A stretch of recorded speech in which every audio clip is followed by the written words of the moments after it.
Sorry guys, lu yang nggak tahu orang kayak gua tuh memang nggak cocok beragama. Sorry sorry sorry, gua beneran betul dan sorry gua nggak jelas.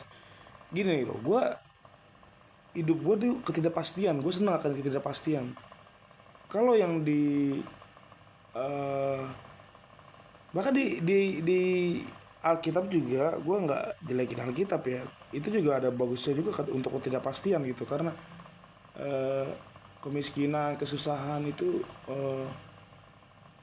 pas lu bertobat atau lu ngikut Yesus juga lu bakal dapet suatu pencerahan ujangan dari Tuhan Yesus gitu untuk lu mm, apa berjalan ke kepastiannya dia gitu, dan itu tidak pasti, ngerti gak? Masuk kepastiannya dia, berbagilah ucapan bahagia di atas bukit kan, berbagilah orang yang miskin, dia akan di berbagilah orang yang jadi gitu, ngerti gak? Itu kan pasti tuh, tadi pasti akan terpuaskan gitu, akan kaya gitu, akan bahagia gitu misalkan kan. Tapi pas perjalanan kesananya, di tengah perjalanan itu adalah ketidakpastian. Itu yang gue maksud, ketidakpastian. Itu bagus gitu. Nah, gue baca human design gue dengan masukin tanggal lahir, jamnya gue akurat. Tema hidup gue itu, sorry nih, makanya gue bikin konten-konten begini, sorry. Dan jalan hidup gue tuh, gue dari 2 SMP aja, eh gue kan di Jakarta liar gitu kan, bolang bocah petualang gitu. Gue nggak tahu kebenaran gitu kan, mukulin eh, cewek gitu misalkan kan, kakak gue gitu kan, lempar barang gitu kan, berantemnya gila-gilaan gitu, ngecut sih emang gue, maksudnya nggak takut sama siapapun gitu, sama cowok juga gitu, ajar gitu kan, berantem terus. Pas di umur 12 gue ke Siantar, cukup nih gue mainnya cukup main-main nih kan, gue belajar Alkitab gue di situ pendalaman, walaupun 2 tahun gue 1 tahun tuh gue pelajarin tuh kitab Advent tuh ya, sama kayak Alkitab juga, cuma ada doktrin Advent gitu, dogma ya. Dia nggak mau dibilang Yahudi sih, walaupun gak ada salibnya juga gitu kan. Nah, gue pelajarin, gue bergaul sama orang teologi ya, gue nanya sama pendeta, gue baca Alkitab yang di belakangnya itu ada referensi. Gue dalam aplikasi hidup gue memang damai juga tapi terlalu rutinitas gitu. Sampai di 2014 ke 15 kan begitu, 2016 nya, 15 ke 16 pertengahan gue tuh ketemu Audio Arna Frank gitu kan. Gue cocok gitu, merasa cocok sama dia gitu, dan disitulah gue murtad lagi kan. Dan itu mau keluarnya susah mampus karena programnya udah ke bawah tanam gitu, harus sabat lah, harus gitu lah, gitu gitu lah, pelajarin semua kan. Dan gue lihat juga di Facebooknya mentor ini, dari perguruan Advent Salemba, wah orang Advent juga, makanya gue percaya gitu. Wah keren nih. Jadi pemikiran tentang alam semesta ini semua masuk akal, dan ternyata itu untuk referensi gue saat ini, untuk jadi yang saat ini. Jadi gitu loh, ketidakpastian hidup itu sebenarnya membawa kita kepada hal yang itu gitu. Nah, jangan ada yang fokus sama gambar belakang ya. Jadi gua itu, tema hidup gua tuh 814, otentik, menyampaikan ide visi ke dunia, berbagi visi ke dunia, terus daya kekuatan, bukan sorry, daya bekerja untuk menginspirasi orang, kekayaan gitu, untuk kerja seperti yang kita cinta. Gue mencintai kerjaan gue, menginspirasi, mempengaruhi orang kerja, bersemangat seperti gua juga gitu. Itu 14 ya. Nah terus 55, gerbang intim dan gerbang kelimpahan roh, bisa memasuki roh orang gitu. Nah gua di itu adalah 8 14 55 59 uncertainty gitu, ketidakpastian, salib, the cross of uncertainty.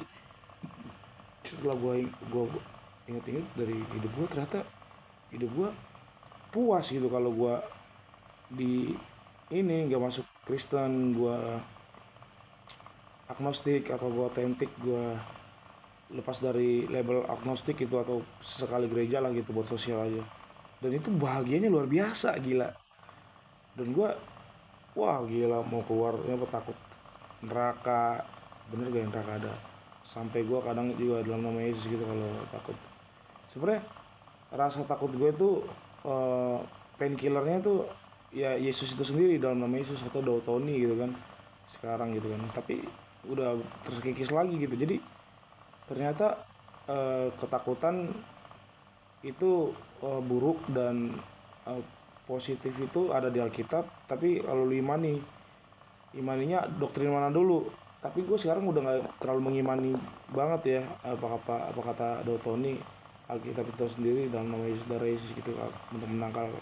Karena eh, kalau ada gue kesempatan misalkan gue lagi perut gue sakit gitu atau gue telat makan gitu kan sama lambung gitu kan atau cemas berlebihan udah apa gitu, gue sih tetap nyebut nama Yesus. Tapi kalau gue lagi keadaan begini gue nggak nyebut nama Yesus, tapi gue bersyukur aja gitu. Kadang juga doa bapak kami nggak mesti paksaan gitu. Nah itulah yang gue namakan jalan hidup, tema hidup gue tuh uncertainty. Disitulah kepuasannya gitu. Tapi bagi orang yang fanatik, yang memang hidupnya lurus-lurus saja, ini ngelihat gue salah gitu. Ngerti gak sih? Padahal tuh ini sudut pandang cocok-cocokan gitu. DNA kalkulator, human design gitu, atau gue gak kenal human design juga hidup mengarahkan gue ke sini gitu. Gak perlu peluk-peluk banget gitu, gue gak mengarahkan surga gitu. Bahkan gue campur-campur gitu, kayak makanan campur enak gitu, bagi ada sebagian orang enak, ada yang sebagian orang gak enak. Nah gue yang bagian gue, bagi gue enak nih kebenaran dicampur-campur gitu loh. Dan gue megang hati nurani gue sendiri atau percaya diri, tapi gue megang Yesus juga gitu, gue megang Allah juga. Tapi ada yang dibilang dalam kitab, oh kalau di Yakobus berapa gitu, kalau hidup eh, dua tuan hidup, hati bimbang tidak terarah apa, eh, atau Tuhan marah gitu kalau di perjanjian lama. Aduh, itu mah pernyataan orang-orang yang ini yang apa, yang hidupnya lurus-lurus saja gitu. Ada juga kok contoh yang eh, gitu, maksudnya bercabang gitu, hati yang bercabang sebenarnya bukan hati bercabang, ini bukan, ini tentang ini aja lah, orang yang fanatik yang nggak bisa mampu melihat itulah. Bahkan gue juga bisa bilang ah lu fanatik lu, buat orang-orang yang ngatain orang kayak gue gitu, yang bisa meluk semua kebenaran gitu, yang gak ada yang salah, semuanya benar gitu. Karena gue, sorry kentut, ini satu hal yang sehat, karena gue bisa ngeliat semua gitu, gue dikaruniakan logika dan yang cocok gitu.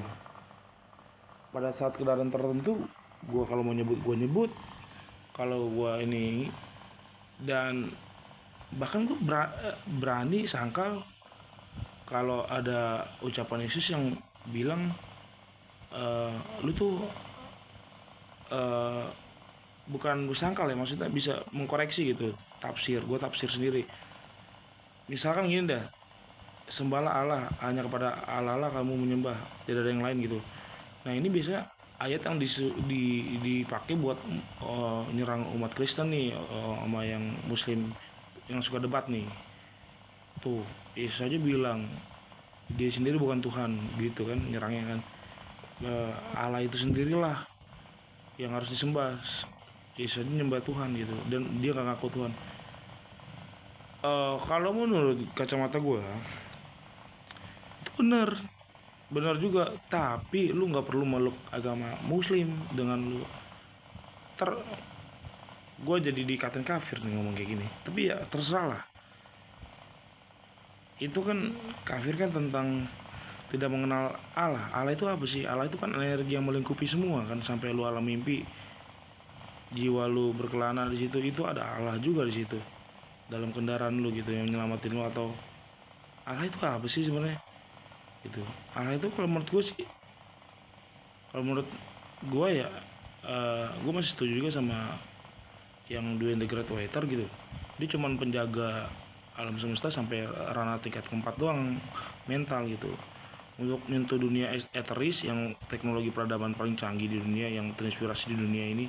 Kayak Chongqing sekarang kan yang di Cina tuh, apartemen masuk apa, kereta masuk apartemen, terus naga dari drone gitu kan.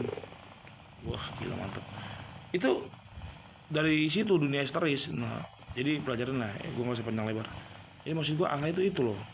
Bahkan ada yang mocking juga gitu, emang Allah itu sebenarnya nggak berbentuk, tapi si nyelenehnya si Dwayne ini bilang Allah ini bentuknya reptil kan, sial gitu. Itu bisa jadi juga reptil gitu. Misalkan otak kita kan ada otak reptil, ada otak monyet, ada otak mamalia, kita penyayang. reptil kita bisa menguasai wilayah, teritori. Reptil itu maunya berantem, testosteron gitu kan, menghasilkan energi apa, energi eh, maskulin gitu. Nah kalau feminin otak, emosi, limbic system. Jadi pada saat kita tidur juga kita travel kemana gitu. Nah wujudnya itu. Nah itu udah bisa gue debat juga tuh, dua indikator tuh. Itu yang lu lihat di mimpi itu sebenarnya otak lu lagi aktif yang mana tuh, psikologinya tuh pada saat lu tidur tuh. Bisa jadi kondisi fisik lu gitu.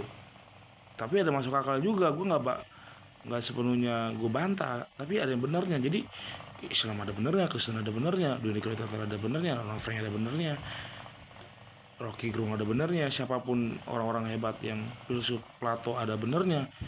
Dan itu puas bagi gue gitu. Tapi kalau gue lagi keadaan menggigil, ya tetap gue nyebut nama Yesus gitu. Tapi gue kalau lagi begini gitu, atau mau tidur atau kenyang gitu, ya bodo amat gitu, gue nggak pikirin yang lain gitu, atau terikat untuk gereja gitu. Ini loh logika yang benar gitu untuk gue ya, yang cocok-cocokan nih, nggak cocok nih buat orang yang kayak begini gitu. Jadi maklumin aja kalau lo mau, kalian mau tahu tuh sebenarnya jorokannya gitu, detailnya tuh gitu. Orang kenapa nggak mau nyembah Allah, orang nggak mau nyembah Yesus, orang nggak mau nyembah Buddha, orang nggak mau nyembah di agama apa gitu. Itu ada reasoning alasan detail yang kalau dijabarin nih kayak begini gitu. Mungkin aja dia punya human design uncertainty juga gitu. Tapi dikit sih orang punya uncertainty, cuman mungkin dia punya imajinasi yang dia apa kuat juga, atau yang pencarian juga. Itu hal kecil gitu. Jadi untuk merangkum Tuhan ini, wah sangat banyak nih apanya nih, kayak cahaya matahari nah, ibaratnya. Wah menciptakan ketunggalan ini kan, satu kesatuan. Di bawahnya tuh ada banyak gitu, ada banyak banyak. Jadi nikmatin aja lah tubuh fisik kita, istirahat yang banyak, eh, debat sehat gitu kan, jangan membenci, positif, fasilitasi masyarakat bagi pejabat itu kan. Itu saja sih ya. Selamat makan dan beristirahat cuy, saudara-saudaraku.